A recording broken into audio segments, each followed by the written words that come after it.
And we are live. You can catch us on Twitch, YouTube, Facebook, Instagram, Rumble, and Twitch. Don't forget to hit that like and subscribe button. And we'll be right back with you, Howlers. We'll be right back.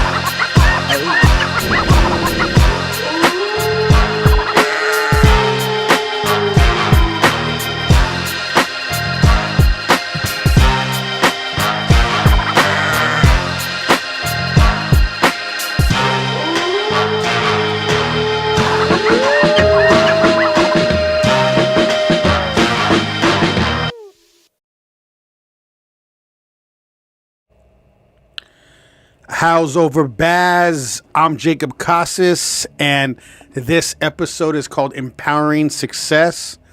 We have a special guest with us today. I've actually had the pleasure of meeting her a few times. She has a nonprofit organization, and that's kind of how we met. But I'm going to allow her to go ahead and introduce herself to our audience and tell our audience a little bit about who you are and what you do. Well, I am Professor Tina McIntosh, and I'm a full-time college professor at LA Trade Tech in Los Angeles. And then I also have a nonprofit in Fontana called Empowering Success Now. And I also have my own school called the Inland Empire Institute of Business and Technology. So, short, IEI. Wow. This is our second professor we had in here. I love this. Ah, nice. Yeah. So, nice. How long you been a professor for? And that's a lot of schooling right there, too. So. Yes. I've been a professor now 12 years. Seems like just yesterday, but dang, 12 years went by already. 12 years. And, 12 years. Well, why don't you give a little bit of history on your nonprofit? How did you, because, I mean, you're a businesswoman. You're a leader. House Over Baz, that's what it's all about here. That's right. So you're a leader in your field. Yes. That's how you even have your nonprofit. You built it. So tell us a little bit about that. Like, how did you come up with the concept and everything about the nonprofit? Well, I was a professor at LA Trade Tech. My first 2 years, I was finding that students were coming into my class, but they weren't prepared. So, these high school students didn't know how to write. They didn't know how to read. They didn't know how to think. They didn't know how to conceptualize. They didn't know what they wanted to do. They had no idea how really the world worked and how to really transition smoothly, right, into what they wanted to do. So in LA, of course, there's a lot of resources. It's a lot of nonprofits out there, So I was like, my city, my town, the IE is what really needs these resources. Back 12 years ago, it wasn't a lot. So I was like, you know what? I think I'll take that on. I think I'll be the one that helps these students transition into college, entrepreneurship, employment, and of course the armed forces, because that's always an option. So that's how it really came about. Just wanted to just kind of educate these students about how to just transition into life. You know what I mean? Just have the right tools, the budgeting, all those soft life skills, just to get them ready, for the world. So that's how it came about. I like that. And so I feel like a lot of women that come in here, like women leaders, they have that like natural nurturing in them where they want to help. Yes. A lot of men want to make money. And they're like, yes. I'm here to bust my ass at this business and do this. But women are like, when they're businesses, they're always helping in some way. Yes. Do you feel like that's a natural thing that came to you on this? That's why you're helping? Yeah, it was natural. And then to having, children of your own. And maybe that's why women, is because we're so connected to our children and we want to make sure that they, grow up prepared. And, women are just nurturers by nature, right? So, when you have kids and you look at them, you're like, dang, the world is going to, mess them up, like the world is hard, right? I always say that the world is hard. And so you want to kind of guide them so that it won't be so hard. You know what I mean? Try to help them out, but kids don't listen no way. So it's My just kids like, listen. right? Do they listen to you? Down. Oh yeah. They Well, listen dads to- are different though. That's true. Dads talk with more authority, and like in a sense where moms are going to say the same thing like 5 times. We know we ain't getting spanked. They're going to keep saying it though. Yeah. But dads, they're going to get whooped and they're going to go in the corner and we'll take things away. Yeah. I whoop my kids though. As a mom, I don't play that. I just took Cheers my to son out that. punishment, man. I don't play. I whoop. I take stuff away, and I mean, for a long time. I left my kid in Yosemite once. She was just turned 18 and thought she can pull some stuff over me. Left her right in Yosemite. Damn. 18 though, so it's like, oh, you want to be an adult? That There you part. go. Yep, freshly 18. She was only 18 for like 2 weeks, so she thought, you know, She was I can get in bad. trouble. Exactly. You gotta show them how tough they really Man, are. you do. You Yeah. do. So, I'm good with that. I'm the same way. I feel like. yeah. But I do want to ask you because we were talking about something right before the before we started. You were saying that I'm gonna let you say it more, but like you were saying, people should handle their lives like they handle business. Now explain that, and maybe you say it your way. You know, I love that. So me teaching business, it's a lot of concepts in business that transfers over to life. So I always tell people, if you treat your life like a business and take the concepts that you learn from business and transfer it to your life, you would have a more successful life. and relationships And too. relationships. A lot of business transfers into relationships. It A does. lot of them. Now, for A people lot. that do know, we do have DNRs on here, the Dating and Relationship Podcast. So we try to Yes. bring a little bit into everything of when we bring an entrepreneur Mm-hmm. in. But I do believe that. I think if you transfer your like if you treat your relationship like a business, you're not going to be yelling and overstepping boundaries in a relationship because you know you're not going to do that in the business, right? That's right. So if you mind your manners and you do right, like Exactly. obviously things would be a lot different, right? Right. Let me give you an example real let's quick hear if I this. can. So this is the one that I tell the most. So say for instance, you know how women are, right? So say for instance, you did something that day that she didn't like, right? She'll go all day and she won't say anything, right, about what you did. Yeah, I The remember next those. day, you'll do something else that she didn't like, or now she's still mad from the day before because you didn't apologize and she let it go. She didn't say anything. Now she's mad. The third day, now you know something's up because you like, damn, what's wrong with her, right? She doesn't say anything, right? So you go, dang, babe, what's wrong with you? Is there something wrong? What do most women say? Nothing. Exactly. Always too. Exactly. They always say nothing. That's the number one thing. Nothing. And Nothing. They want you to ask them a million times till they get mad. Then when you're finally like mad because you're asking them, then they're like, "But this is what's wrong." Like, man, now you're trying to tell me I asked you like 5 times already. Why are we still talking about this? Right. But in sales, right, you have to ask the customer the right questions in order to get the answers that you need to sell them. Yeah, Right? You have to ask the right I question. love that. Right? So you're asking the wrong question by saying, what's wrong? Because she automatically thinks you should already know what's wrong with her because you've done the actions to make her mad. Because we're Professor Xavier and we read minds. That's Exactly. Or she'll be like, he did this, he knows I don't like this. So now in her mind, she's thinking like he should already know what he did. So he should have apologized or he should have came at this way. He should have corrected it this way. And so she just gets madder and madder and madder and madder. Right? And you like, dang, now she acting funny. So hold on. I gotta ask though. Are you blaming it on the men because the men ain't asking the right questions? Or are you blaming it on the woman? Which one? Whose fault is this? I gotta know. It's nobody's fault. It's just not having the right knowledge and not knowing what to do. That's what I'm saying, right? So if you're in business and you make a mistake, it's not that you're wrong. You just didn't know, right? So men just don't know. It's just like in sales. You got to ask the right question. Let's get a little deeper then. Okay, so for instance, what kind of mistake would this be? Because if we depict the mistake, and you're like, well, was that really a mistake, or they just didn't like it? I mean, which one is it? Like, let's get into that a little bit. Well, that's what I mean. It may not be necessarily a mistake. It just may be not knowing, right? So Why would that be a wrong question if they're to say what's wrong and they say nothing? Like, that'd be the perfect question to ask if they didn't know they did a mistake.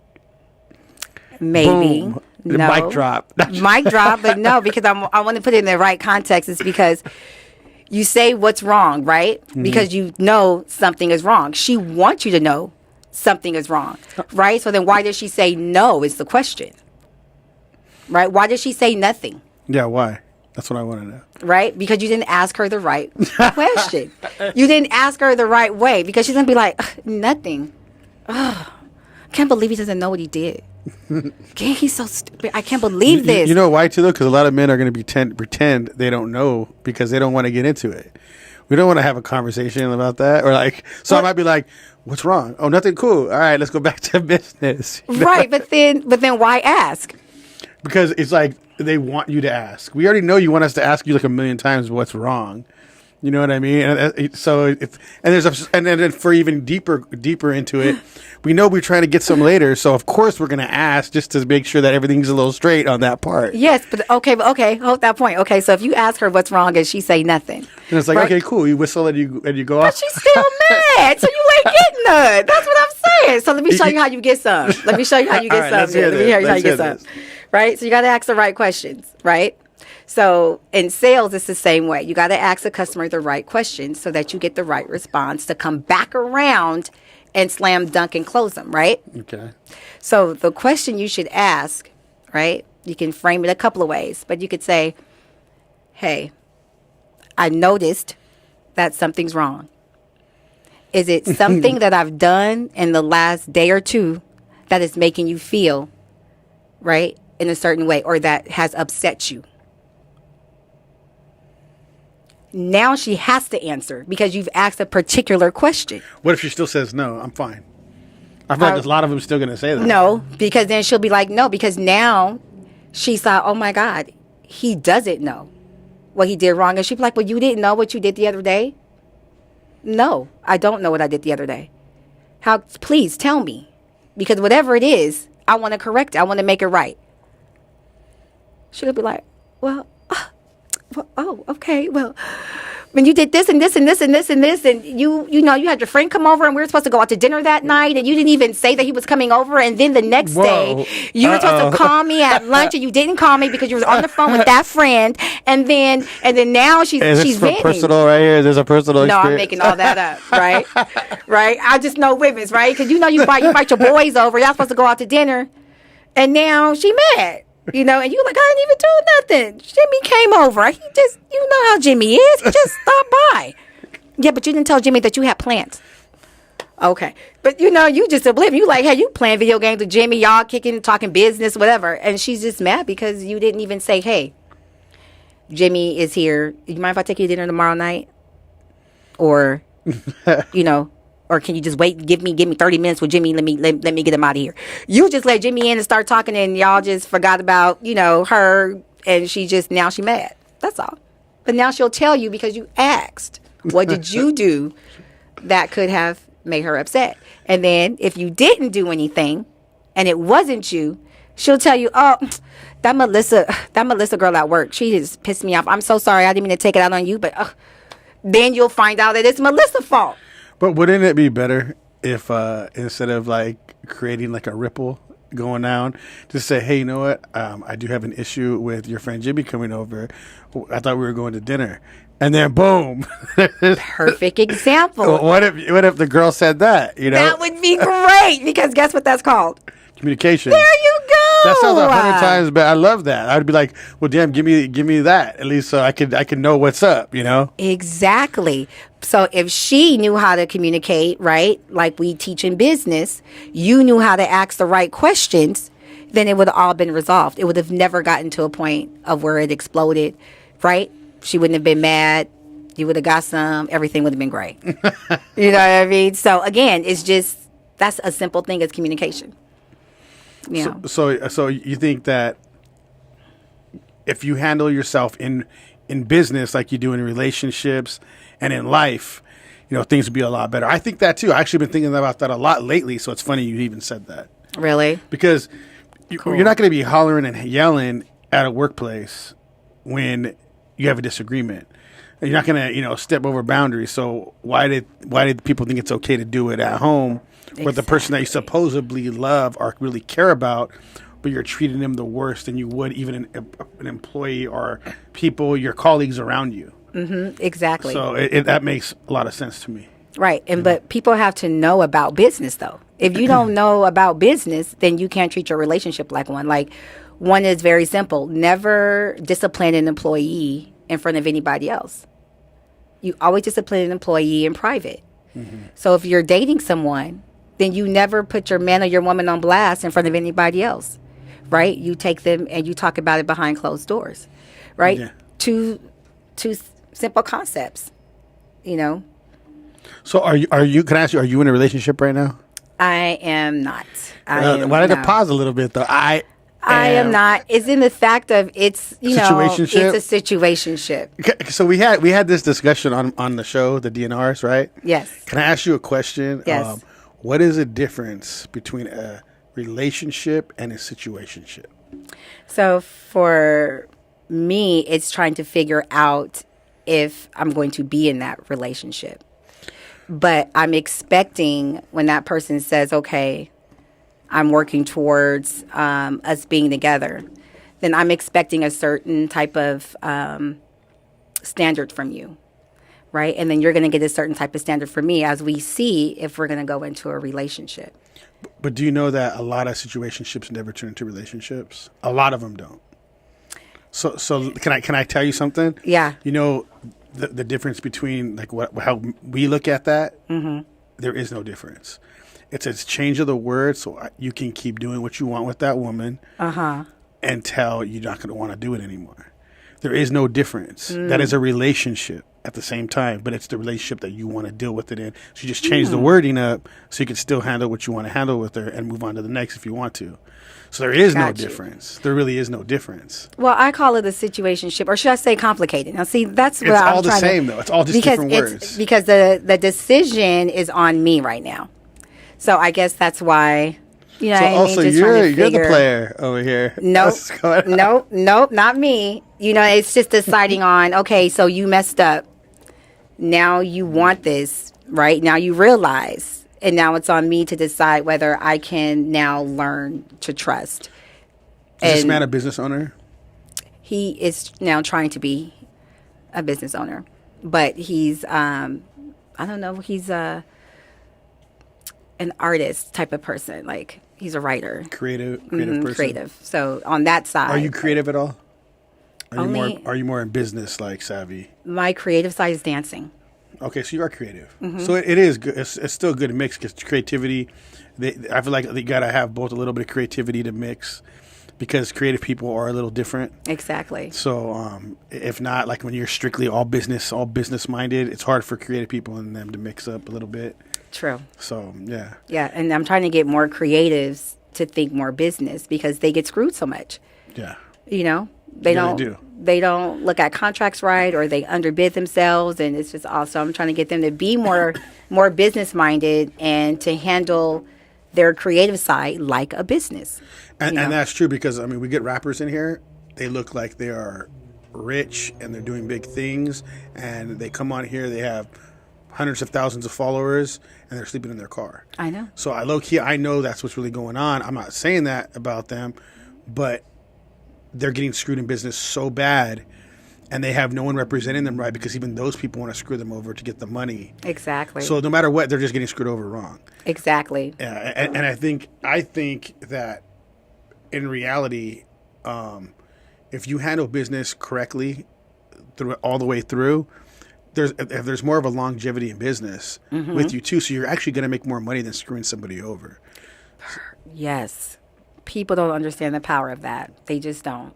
You will make more money by not screwing people over than you will by screwing people over. Yeah. Because when you screw people over, you screw yourself over. Yeah. And people they don't connect the dots, and they just think, oh, why is this happening? Why is that happening? Why am I not advancing here? Because you keep screwing people over, right? You can't excel because you're not getting referrals. You're not doing business right yourself. Yeah.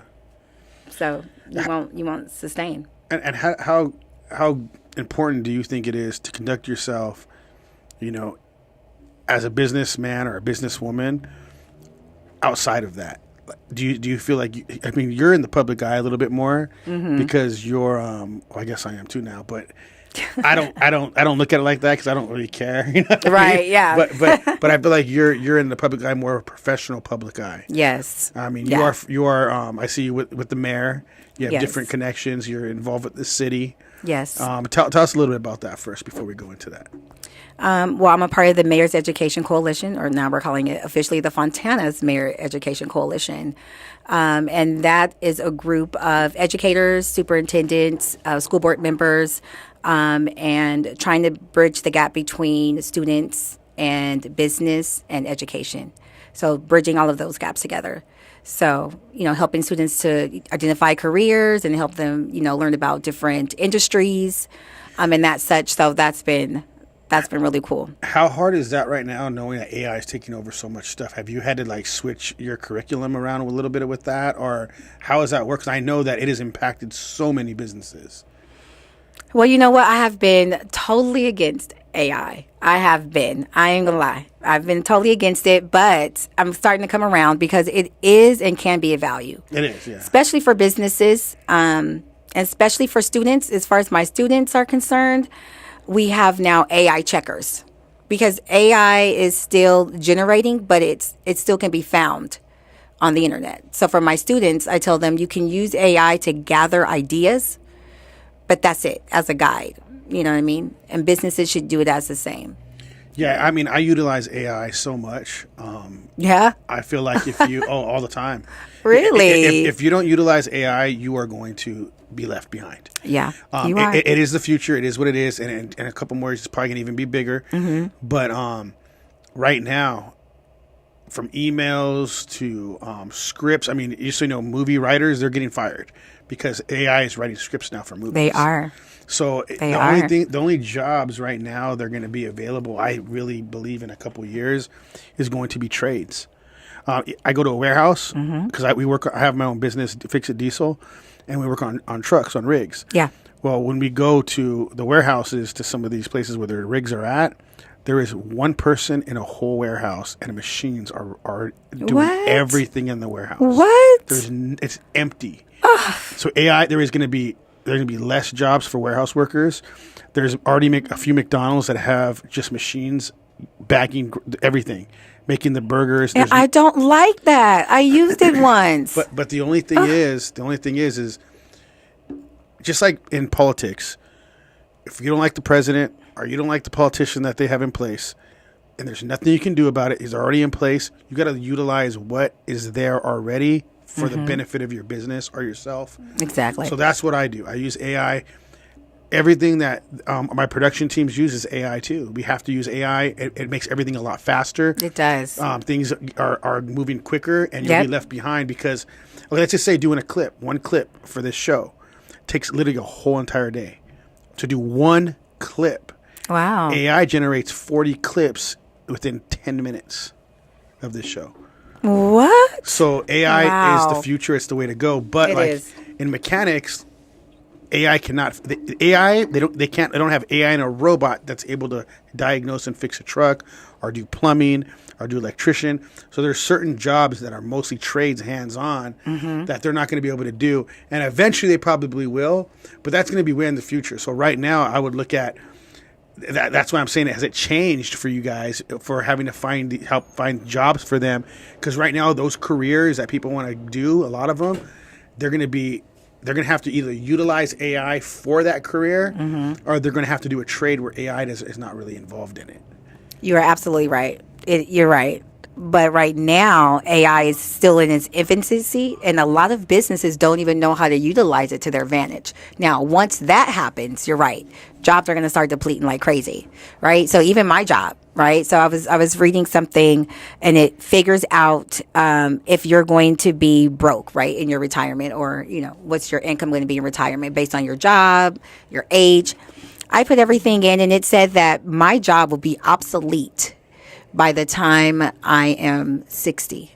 My profession, being a college professor, would be obsolete, and that I would be on the low income level of the scale in my retirement. And I said, wow. And I thought, this was like, 2 years ago, 3 years ago? I was like, how will my job be obsolete, right? AI. AI can teach you anything that I can teach you. It's all going to be about preference as far as my job goes. But you're right. When businesses start to really understand how to use AI, a lot of people's jobs are going to be let go. Yeah, they're already being let go too. I've seen I've seen all kinds of warehouses empty right now.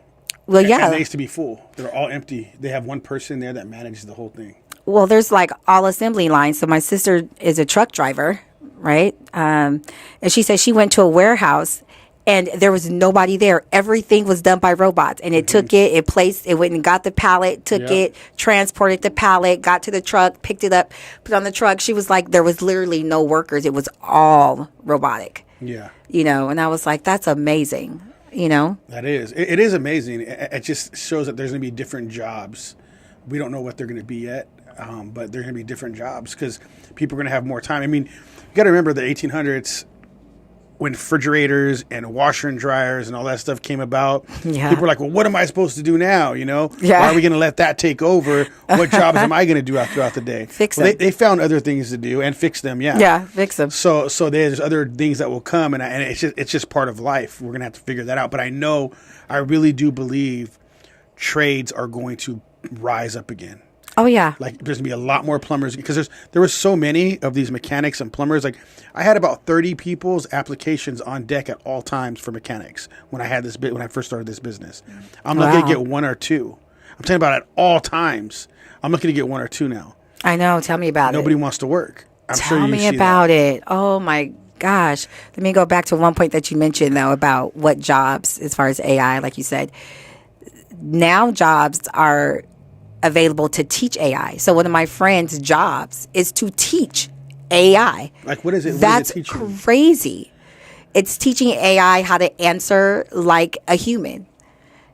So it's teaching AI how to answer and respond with the most accurate, humanized answer. Wow, that's a trip. That's a trip. Yeah. That's a trip. I didn't even know that. That's different. Yep. So now the jobs right now that we're seeing, a lot of them is to teach AI. They're teaching. And so that's crazy that a human is teaching AI. We're teaching AI to take over our jobs. Yeah. You know what I mean? And they're paying like crumbs to do it. Like crumbs to do it. And it's like, but because jobs are so scarce in certain areas, these writers are taking them. Yeah. You know, these editors, they're taking them. Because people don't want to work hands-on. Like I notice what we have to do is we have to go to the high schools. Mm-hmm. The high schools to get the kids out of the high school because they're starting. I don't want to talk too much trash about it, but I feel like the people that just got out of high school like for the last few years have been really weak people. Oh my God! They don't want to work. They're so self-entitled, and bringing them in is like dealing with just these people that are just like they feel like they own the world. And they're self-entitled. Yeah. And I don't even want to deal with those people. No. What I'm going to do is I'm going to go straight for the high schools. Because I feel like these kids in high school, again, they're starting to become like a little different than that generation that already graduated and they're not doing anything with their lives. Yeah. I feel like I got to go back. And I feel like these kids are going to start building themselves up again and go after them because those are the people that we're going to probably have to start hiring. Because these people that are already been out of high school for years, when we try to bring people like that in here, it just causes more trouble than anything. I'd rather have less employees, get out less work because those people like to sue. They like to be, it's just another level. Another level. I know. So right now I'm going through the same thing. I'm going through people not showing up. We were trying to hire behavioral therapists for after school program. And when have you ever had to go through stuff like that? That's wild. After COVID, how do these people not show up? They don't show up for the interview, or it's like they set the interview with you and then some of them don't show up to the interview. I swear to God, we fired 2 behavioral health therapists this past week. Neither one showed up on the first day of work. It's like, can we at least get a phone call? Like, they just have no care in the world. They do not care. And it's but like, they're going to be the most broke people. And I guarantee they're going to be the most broke people. Those are the people that are going to see a lot of homeless for those people. Because that's a trip to me. It's a trip. It's a trip. And then to your other point, so we were just talking about this. I went to the Fontana Unified School District Advisory meeting yesterday for their CTE program, which is Career Technical Education. And we were just talking about how students who are in those CTE programs, like auto mechanic, like barbering, like video design, or, editing and all of those, how they have a higher pass rate.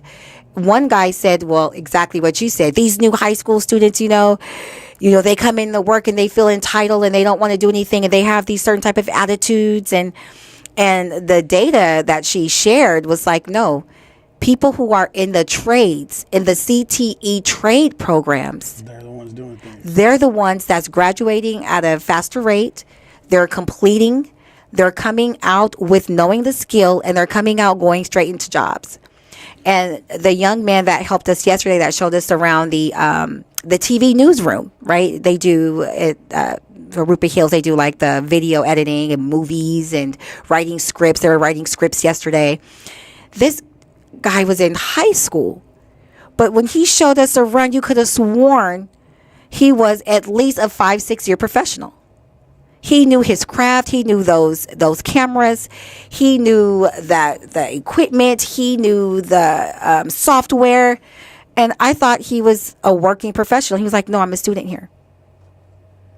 And he had the right type of attitude and work ethic. So bring him on to get edit some clips for us over there. Man, do some video editing. And it's like you're watching kids making movies. Yeah. Right? You're watching kids in photography. They have the top-notch cameras. But they have a different attitude because they're learning a trade. Yeah. They're learning something that they want to do and be in. Trades are going to come back. I already see it happening. Yeah. Well, trades are going to come back huge too. Yeah. And there's going to be a lot more money in trades because the thing is you get to charge a lot more right now. So I was making, at my shop, I had 28 employees here. My shop's making with not even half of that, the same amount of money I was making with 28 employees. Because there's not people that can do what the kind of work that we do because there's so less technicians that when it comes in here we get to charge pretty much what we want now. Before even with fleets, the ball be in their court because they can basically tell you if you want to do work for us, this is what you guys are going to basically charge us. It's like, and they'll pay you 30 days. Wow. Now it's like, no, I get paid immediately. That's right. I get paid half before we even do the job. I get paid the rest after. And this is what I'm charging you. If you don't like it, kick rocks. And they were just like, okay, at first they're trying to play hardball. Yeah, they do. And then they do. All right. Because they know they have no choice. They have nobody to do it. Exactly. So they're like, I have no choice. Exactly. So we get to charge what we want now. And ever since COVID, that's the way it's been. Yeah. And it's even parts. You can't even get parts sometimes. I know. Because they're back ordered because nobody can make them. That's crazy. Nobody's making the parts and nobody can ship them to the ports. So they're not getting shipped. So that's why I'm saying trades are going to be huge. And I'm just wondering how that's going to affect, your business and how it's going to affect even the students, like what you're going to get them in, what you're going to start putting them in, Yeah, and that's going to be really like fine tuning with, what they're into and fine tuning that to the career that, they should or may be interested in going into.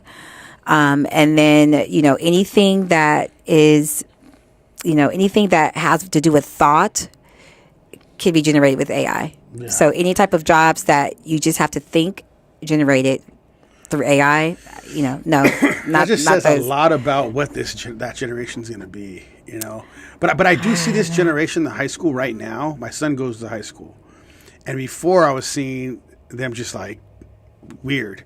They are stepping up a little bit more. Mm-hmm. They're playing sports a little bit better again.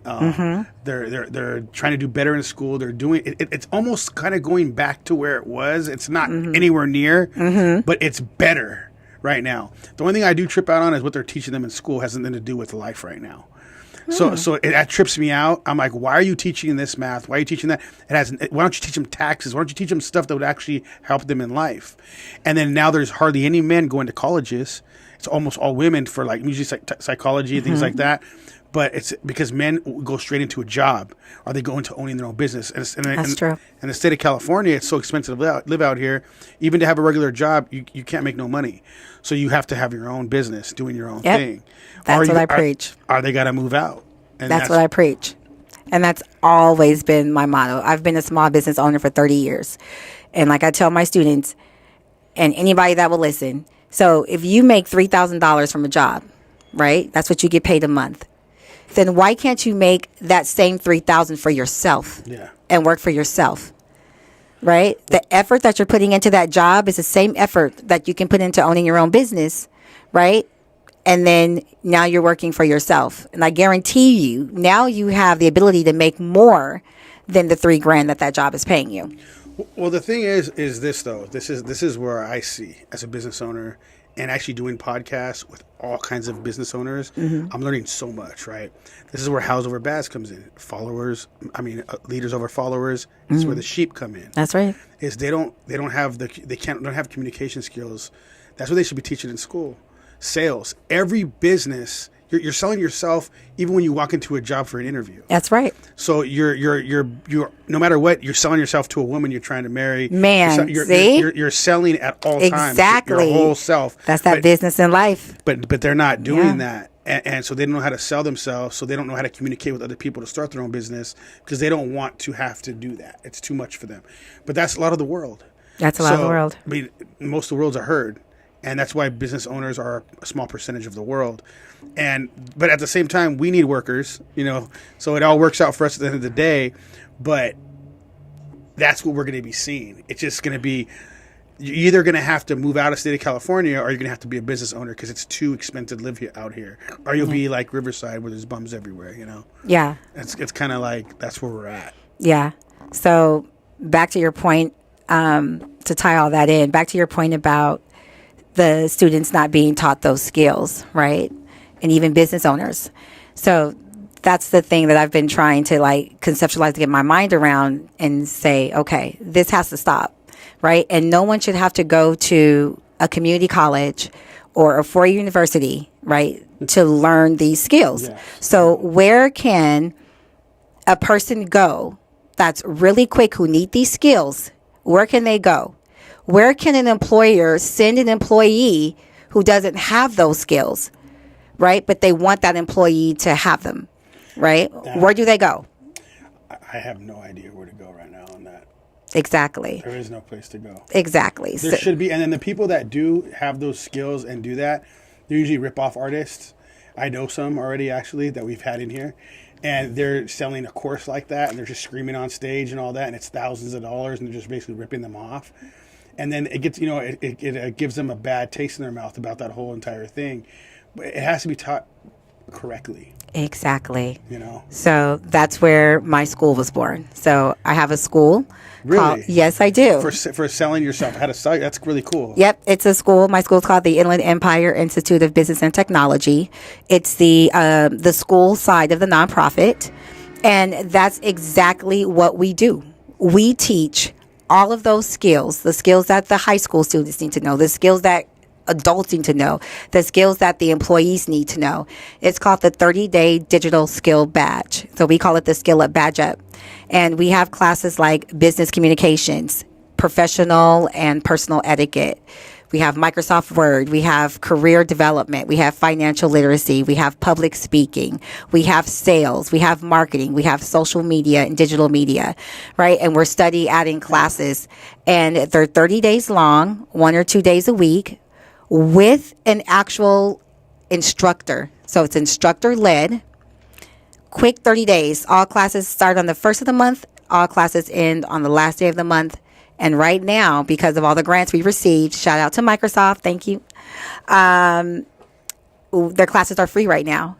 And what's so great about it is that they're digital badges. So if you click on the badge, right, in their email signature or on their social media, it now says exactly what the class was, exactly what the student learning outcomes are, and exactly what that student should be able to do for an employer as a result of taking that badge or that class. So now employers know, right? Now you would know if you wanted somebody that could do some social media too, right? This person can have the social media badge. Therefore, you know, oh, they can do social media, or oh, they're skilled in business communication, or oh, they have this type of skill too, right? So now employers like us can see exactly what skills that they have. Right. And that's dope. Okay, we get a lot of people on this show, and I call out people all the time. I do not care. But that is dope. I like everything that your schools consist of. Yeah. Because there are skills that are real life. Yeah. I feel like you don't have to be a brain surgeon to even have a business. A lot of business owners are C students. They need to know how to sell themselves, and they need to know their craft. That's it. That's what they need to know. And they just need to know just how to run some basic business so that they'll stay successful. They can be successful. They got to learn the financial statements, man. Yes. That's killing people. Taxes. Let's not talk about it. I want to get some tax people in here. I did have a guy in for credit repair before, but why are schools not teaching taxes? Why are they not teaching the? I don't understand that. It never made any sense. Even as a like right out of high school, I was thinking, I feel like schools are a scam right now. I really believe schools are a scam. They're not teaching the kids what's going to actually help them in life. And they're teaching them things. It's like, why is this happening? And then college is a whole other level of a scam, I think, right now. I believe I believe it's just a business right now. That's what I believe. Yep. I believe that it's a business to take advantage of these kids, and why. And it's already bad because so many kids are not going to college anymore. I told my son, I mean, the only way he's going to go to college is if he gets a full ride scholarship. And I said that there should be no reason you don't get one because school is so. I'm sorry, but school's so pathetic right now. My son's an A student all around the board. I said, if you don't, first of all you do is play video games at home. I put you in sports. I do all this stuff, but you better get A's, dude. That's all I'm telling you. The school is too easy right now. You're doing stuff that I said you better get A's. All he did is get A's. And he plays football. He wrestles. He does all this stuff. I said you're gonna get a full ride scholarship for a profession that you want to do, though. Exactly. If not, you're going to go straight into a trade. I'll have him do something here, something like that. Do straight into a trade or a business or something like that. I'll teach him how to run his own business. But I'm not going to let him go to school for nothing and just come out of school with $100,000 loan that you have to pay back. You pay it by the time before you die. All these people are doing that right now. It's crazy. Man. It's wild. Yeah, and that's one of the things I've been doing for people. I've been getting rid of them student loans like crazy. I think I've gotten rid of probably over. Speak on that. Hold on. Look at the camera and speak on that. So I've gotten rid of student loans for people. I mean, you just got to know how to do it. You know, it's out there. Government programs are out there. I got rid of mine. I never paid a student loan back a day of my life. One of my friends, I just got rid of $216,000 student loan. Another friend, I got rid of $86,000 student loans. Tell me right now where they can find you. Oh, because for this part, I know people will jump on it. Yes, you can find me at Facebook, just Professor Artina McIntosh or Artina McIntosh on Facebook or Empowering Success Now. That's great. Yeah. So how do you help them? Can you explain that a little bit? Because this is important. This part you're talking about is very important because there's so many kids in debt. And when they come out of school, they're so used to school, they're not actually used to the real workforce. And they can't even get a job on that $100,000 loan they have because they think they're so privileged. They think this is the way it's supposed to be. I need to get paid 6 figures immediately. They don't understand the real world. And then they don't do anything and they just live at home still. And they still think they're God's gift to everything. And they don't get a job doing that though. You're right about thinking they God give. Okay. They do. They do. I got some teenagers at home right now who think they God give. We ain't even go talk. Yes, but so there's a couple of ways. So one, I'm teaching parents about education, and my thing is trades are great. Community college is great. They have some of the best professors in community college. So I'm just like, find the path that's not too expensive for one, right? Do your 2 years out of community college. It's not hard, right? Number 2 is make sure that you find the college that's going to give you the most money for what you want to do. Because colleges, like you said, they're giving students money to come there. Yeah. It's like if you go to certain colleges around the United States, they will pay because they're low on boys. They will give full scholarships to get more males in their college. And people don't know that. Can I tell you something, though? Like, this is where I think college is crazy to me. I want to shoot this out. I got to say this. So I had a friend that this is how much college degrees don't matter. Oh, God. I'm going to explain to you. Let me explain to you. Okay. So I had a friend. He was a foster kid, right? And he lived in a group home. He had a really pretty bad life. He knew computers pretty well, though. He was really good at messing with computers. He liked to play video games, mess with computers, do all that kind of stuff. So what ended up happening, he knew how to do a job, but he didn't have a degree, right? He didn't even graduate high school. What he did is he paid $85 for a college degree certificate. Took it to Google. He's making over $150,000 a year working for Google. They didn't check into it at all. You can pay for a college degree. Yeah. Go get a job. He knew how to do it. He got the job done. He's making a crap ton of money right now. Wow. Sleeping throughout the day because Google's like the best place to work for, right? Right. So he's sleeping throughout the day, Right. chilling, like in AC, living life. Yeah, he with a is. fake degree, and that just shows that these people don't care about a degree. They want you to be able to do the work. So if you can do the work and you just go to a trade for that specific job, that's what works. So you're spending all this time still. I even feel like that's great. Do 2 years for free, whatever. But if you can go straight for the degree or straight for that profession to learn it, and you can even get a fake. I'm not saying to do that. Yeah, but I'm gonna say do that because I mean, why not? Do it. You know, don't like, do it. Don't Yeah. don't do it. Don't do it. But it's just wild to me that they don't, especially now. I feel like even more now because that was before before the COVID hit. He still was doing that, right? Yeah. That was before COVID hit. Now people are just wanting somebody that can do that job. That's it. So they do not care about degrees at all. Just please come in and can you perform this job? Boom, you're hired. That's it. That's it. That's what the skill-based badging program is set up to do. So that's a big push for Microsoft, who we got the grant through. But that's it. So one of the things that we're trying to do, though, is to change employers' way of hiring. So if all employers thought like that, we just want to hire somebody who knows how to do the job, right? It'd be a lot simpler instead of them asking for a degree, right? Or asking for a skill certificate in that. If you just hire based on skills, but then again, how do the employers know you have the skills? See, Yeah, that's the badges. why The badges are That's dope. why I came up with the idea of the skill badges, because So this as is long as your it personal idea? Like this, you came up with this by yourself? well, it's kind of been out there. Like, so when I started working for LA Trade Tech, my job was to put the AA degree together, right? To write the AA degree.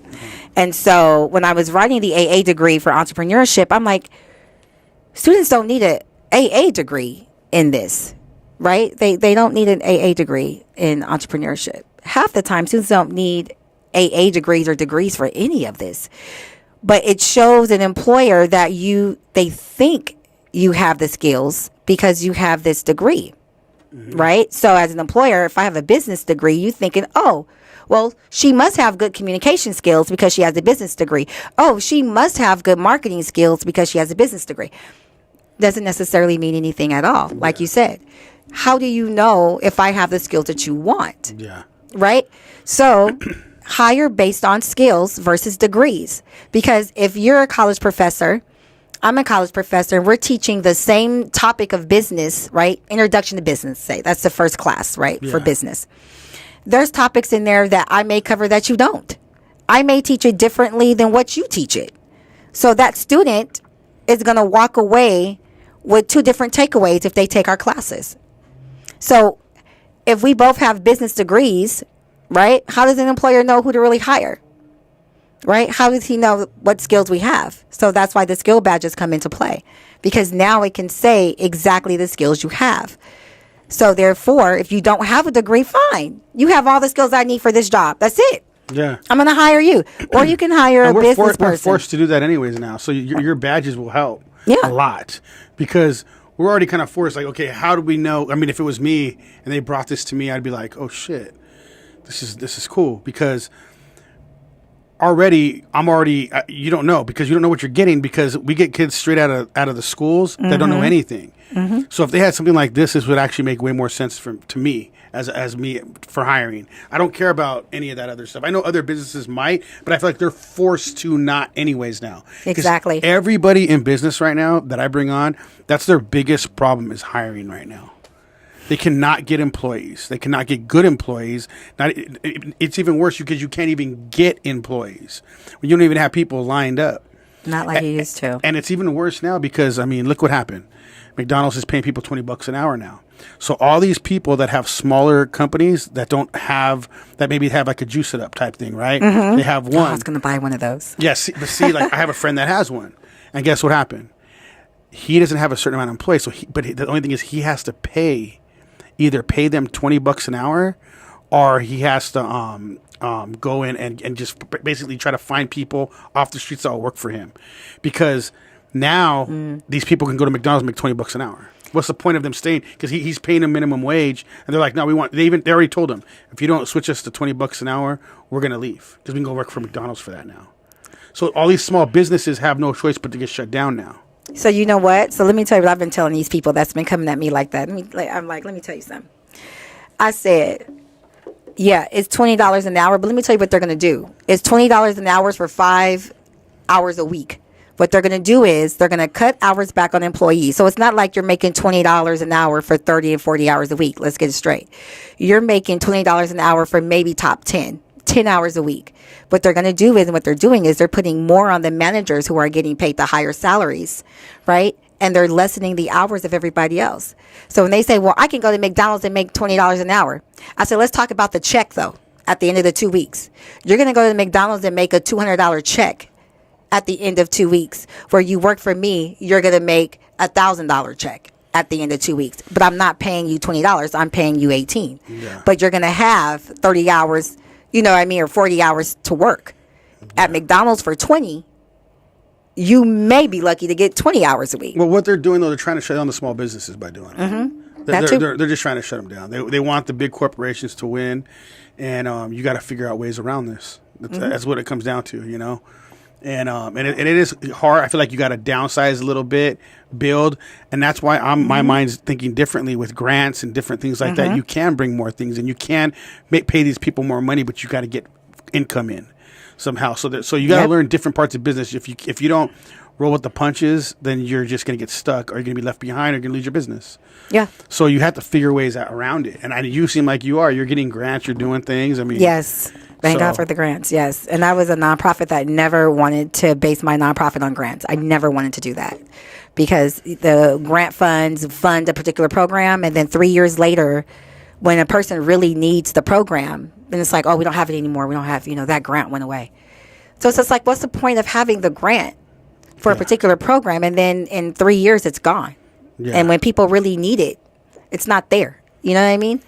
But... Well, that's why even podcasts are big too right now, because after we already started doing this and getting involved in it, and AI came in, people started talking about how podcasts are going to be content, like podcasts are going to be really big, because now they're going to just mostly be having to entertain or teach knowledge, or I hate the word coaching. I don't ever want to say that, but like coaching, things like that, right? Yeah. But what I do is I bring on other entrepreneurs in, and we discuss entrepreneurship.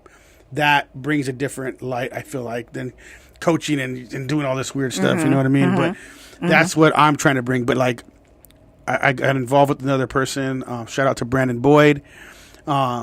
He wants to show me how to build my community for House Over Baz, build a whole House Over Baz community, get a little bit more deep into that. It's a lot of work, and it takes a lot of time and a lot of people to do this kind of stuff. So you have a community with a system that you have put in place, and that's the first thing I was thinking of with that. But yeah, I like everything that you're doing. It sounds pretty cool, and the badges and all that. I mean, how's that been working out? It's been working out pretty good. How long have you been doing that? Well, we've been piloting now this is our second year piloting. It took me 2 years to get everything together. How many students have you had? In our pilot, we had over 175 students. And they all have most of them been successful outside of that after that? Yes, they have been very successful. What's the percentage of the success rate that you think that you've been having so far? Because, I mean, students are students. They'll fall off and all that kind of stuff, Yeah. It is what it is. But what do you believe your percentage is right now? Our percentage right now is probably about 65%, only because a lot of them, it's been a soft pilot. So a lot of them is like friends and families of our instructors that's been taking the classes. So we've been marketing to a certain demographic group, just to make sure that all of our processes work and all of the software works and all of that's in place. But for those who weren't successful, it's because they weren't really necessarily a student. Yeah. But we've issued probably out of the 175 students, we've issued, a good number of over 100 badges so far. So it's pretty good. And now we're about to go full blown launch. So right now the classes are still free, and we're still looking for instructors. So any instructor out there who can teach anything that's a skill of any sort or type that wants to teach, then they can teach. So maybe we can work something out with the podcast doing that. You know what I mean? Because we are the #1 podcast in Inland Empire right now. That's right. Which is dope. I hope you keep saying that forever. You know what I mean? So forever. Yeah, we're getting bigger and bigger. I know, that's right. And you never know, because I know a lot of people are doing that. And we are, and this is what's crazy is I have a team of salespeople that are supposed to be coming here, supposed to be doing a panel. Let's talk about sales and That's go right. over. And and the thing is, these guys are top sellers. They own their own businesses. Are big guys. So when people come in, like we're bringing in big people that own businesses that are actually doing big things. Yes. And I'm gonna have a whole panel of salespeople, and we're gonna go over literally scenarios and how to sell. Exactly. Oh, So- I love so it. Can I be involved in that? that'd be that's dope. Yeah, let's that's do that. my favorite class that I teach. I'm telling you, that's where I really bring life in to business with my students. I love that class. Yeah, let's do that. I teach And, it. and see, that's even things maybe we can even utilize in your system. Yeah. Who knows? Because there's so much that I've been getting told of what we can do with this thing, and honestly, I don't even believe we know what we really have. We just know we have eyes. We have eyes on us. So it's like, okay, what's next? And I have like 3 other co-hosts that I use, I implement through here. Yeah. And we all have different people we bring in. So Nice. Jessica, is she the girl that you met? Yes, Jessica, yes. She's been on here as a co-host a few times already, and she also brings a whole different demographic with her. We have a guy named Ronnie. He brings a whole different demographic, and Rico. Everybody brings in something different. Nice. So, and we're so multicultural. We have every type of nationality on this show. I love it. So that's one thing that I feel a lot of podcasts, they usually keep it with the same nationalities. If you watch podcasts, we have everything on here. And I think it's because of me and the other co-hosts that have been able to mingle with the way people we are with mingling with other people, that we're able to bring so many different eyes to us because of that situation. I love it. So, I mean, like I said, I would like to even get the mayor in here, Fontana. Oh, Aquanetta. yes, definitely. I'll try to get her in here. Definitely. Yeah, let's Yeah, do I that. think she'll go for it. So one of the things, and if speaking on that, then one of the things too, if I could ask you and your viewers, so you're talking about like students, right? And how they're coming out, right? Not knowing certain things like taxes, right? So we have a tax class, but there's a class that we're starting called adulting.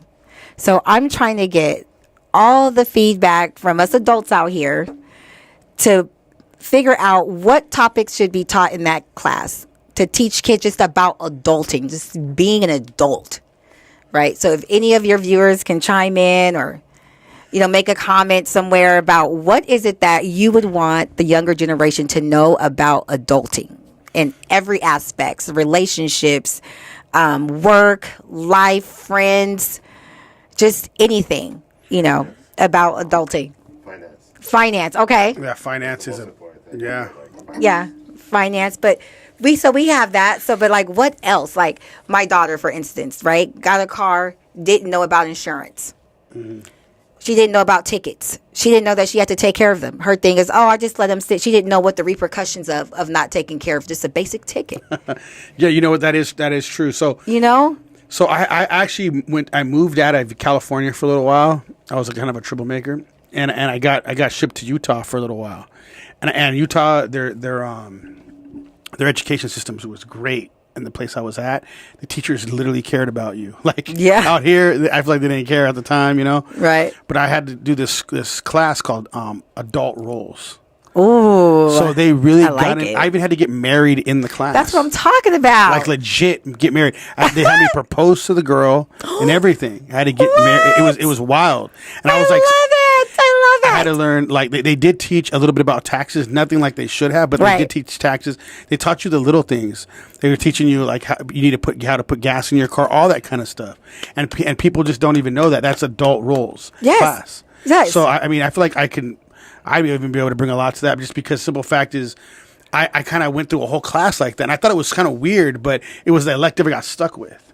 No, it's great because you talked about yeah. that. Like my son, I'm now teaching him at 15. Like when we come to the gas station and you with your mom or any woman, get out and pump the gas. Don't be sitting up there on your phone. It's like, pump the gas, dude. Well, I gotta pump the gas. You can pump the gas. You see, that's just yeah. So like, I really think that we shouldn't have to go too deep in adult roles class because I believe it's the parents' job to teach them that, right? So my son, I make him pump the gas. Right. My son has to get out. I don't even have to tell him anymore. I said, get out and pump. He's 14, and I started having him do that like a year ago, and he knows the rules, and it's a little different. It's just. I think we got a little lazy, even me. We got a little lazy on teaching our kids the adult rules because we're like, just hurry up and get that done so we can get out of here. Yeah, we're busy. Yeah, we're busy. We're busy. Life is happening. I mean, we're lifing, and so you forget as parents how to direct sometimes because we're busy moving and shaking. We're making it happen, and so we got to slow down and direct. But sometimes parents don't, or maybe it's something awkward that you don't want to talk to your kid about. It could be so much different things. Yeah. So many different things that. But I do believe that the parents need, and that's what I've talked about in the podcast a lot lately too, is as I'm a father. So, I always think I have businesses. I'm always busy. I'm always doing things.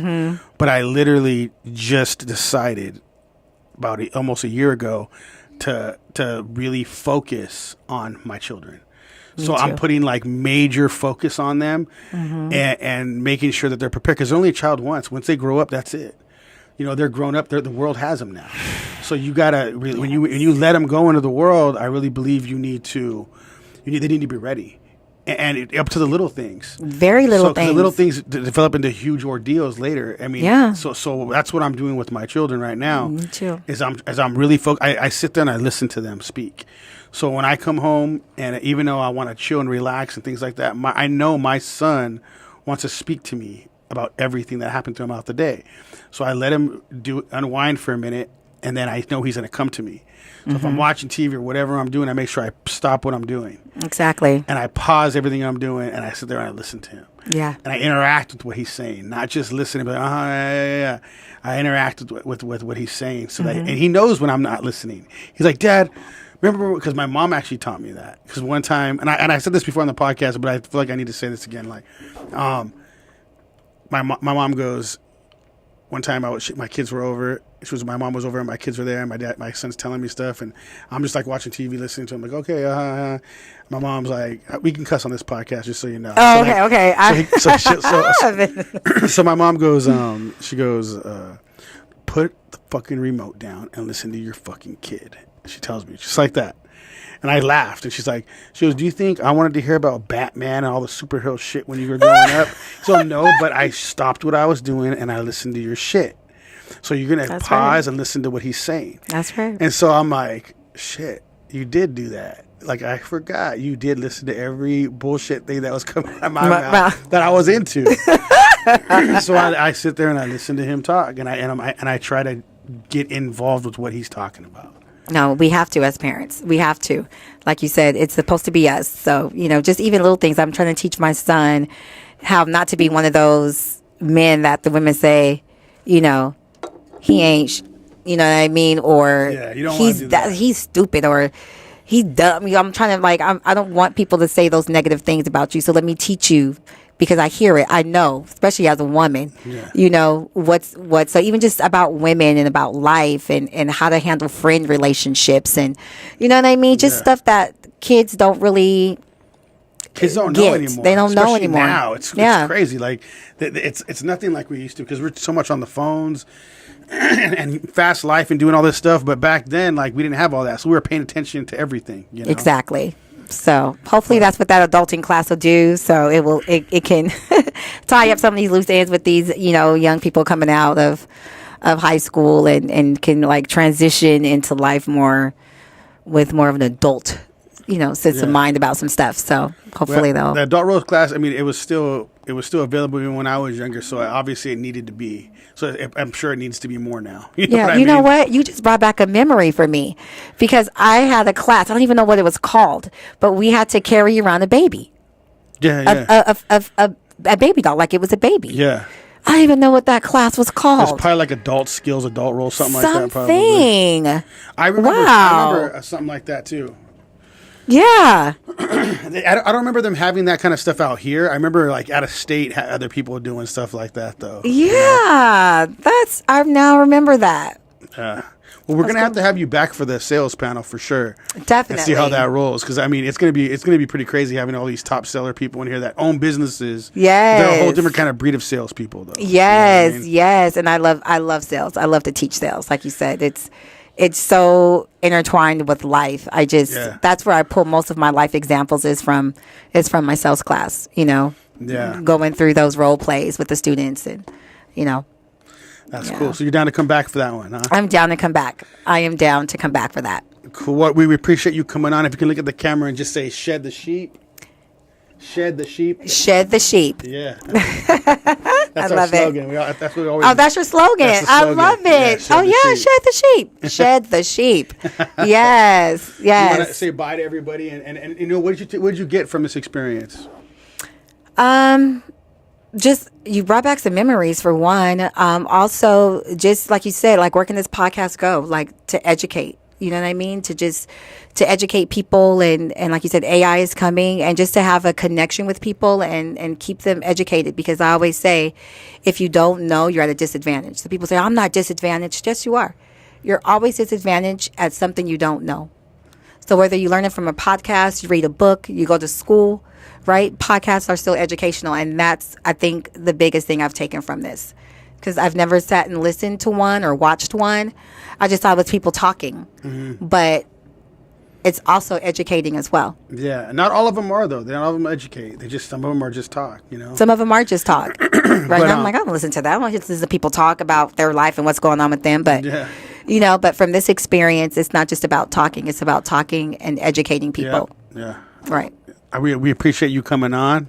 Thank you so much. And, we'll see you here again then soon. Definitely. Definitely. Cool. All right. How's over Baz? Don't forget to like and subscribe. Hit that like button on this episode too. And we'll see you Tuesday at 5.